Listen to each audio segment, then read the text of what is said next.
Today, we're recapping the 2020 thriller, Greenland. So grab your popcorn and let's dive into this edge-of-your-seat disaster flick. Our story begins in Atlanta, where we meet John Garrity, a structural engineer played by Gerard Butler. On the surface, things seem okay, but there's tension between him and his estranged wife, Allison. They're trying to hold it together for their diabetic son, Nathan, even throwing a neighborhood party. It's during this party that things take a dramatic turn. News reports are buzzing about a newly discovered interstellar comet named Clark, which is expected to pass by Earth. At first, it's a spectacle, a once-in-a-lifetime cosmic event. But then, a fragment of the comet, initially predicted to land in the ocean, instead vaporizes Tampa, Florida. Suddenly, the entire world realizes this isn't just a light show, it's an extinction-level event. The main comet is on a direct collision course with Earth, and it's big enough to wipe out almost all life. Just as panic starts to set in, John receives a strange message on his phone and TV, a presidential alert. His family has been selected for emergency shelter. Not everyone gets this message. It seems his skills as a structural engineer have made him a valuable asset for rebuilding society. The message instructs them to pack one bag and head to Robins Air Force Base for immediate evacuation. The destination: classified network of underground bunkers in Greenland. The relief is short-lived. As they tell their friends and neighbors, they're met with a mix of envy and desperation. Leaving everyone behind is their first gut-wrenching moral dilemma. The drive to the airbase is pure chaos. Highways are jammed, people are abandoning their cars, and society is visibly starting to crumble. When they finally reach the base, the scene is a frantic mess of selected families trying to get processed. They get their wristbands and are about to board a transport plane when they hit a major snag. In their rush to pack, they accidentally left Nathan's insulin in the car. John races back to get it, while Allison tries to explain the situation to a guard. But due to Nathan's medical condition, he's deemed ineligible for evacuation. Rules are rules, even at the end of the world. Allison and Nathan are escorted off the base. Just as John returns, insulin in hand, is forced to board the plane alone, but at the last second, he jumps off, refusing to leave his family behind. The plane takes off without them, only to be destroyed midair by a shockwave from another fragment impact, a fiery explosion lighting up the sky. It's a horrifying sight, but a grim twist of fate that saved their lives. Now separated and stranded, their mission becomes even more desperate: find each other and find another way to Greenland. John knows the bunkers are their only hope.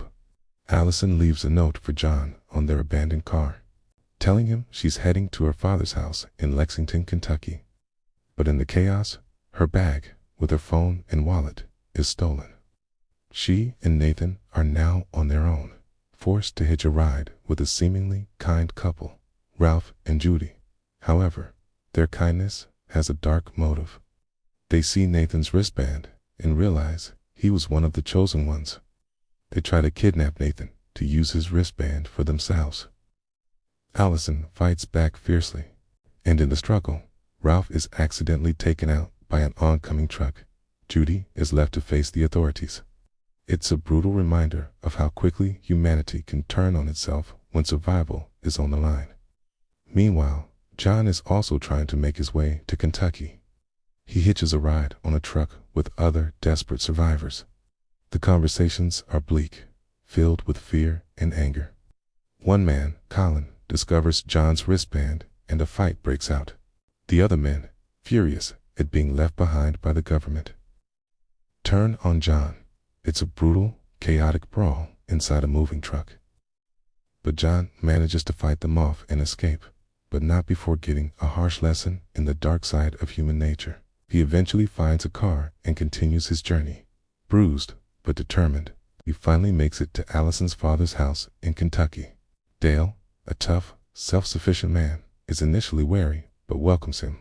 Shortly after, Allison and Nathan arrive, and the family is tearfully reunited. It's a brief moment of peace in a world falling apart.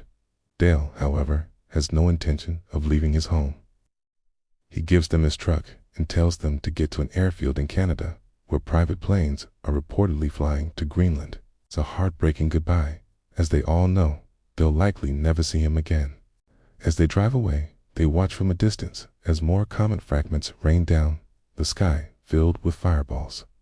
The true scale of the apocalypse is becoming terrifyingly clear. Their drive to Canada is a non-stop gauntlet of danger. They navigate through scenes of total devastation, burning cities, and waves of panicked people. It's the largest fragment, the one that will cause the extinction event, is just hours away. Every minute counts. They finally reach the Canadian airfield, a chaotic scene of people bartering for a seat on any plane heading north. They find a pilot willing to take them, but as they're about to take off, a massive shockwave from a nearby impact hits the airfield. It's a race against the clock as their pilot navigates the plane through falling debris and explosions. The tension is almost unbearable. Against all odds, they make it into Greenland's airspace. But their relief is short-lived. The shockwave damages the plane and the engines fail. They are forced to make a crash landing on the icy landscape just miles from the bunker complex. Emerging from the wreckage, they see the final colossal comet fragment streaking across the sky. The impact is imminent.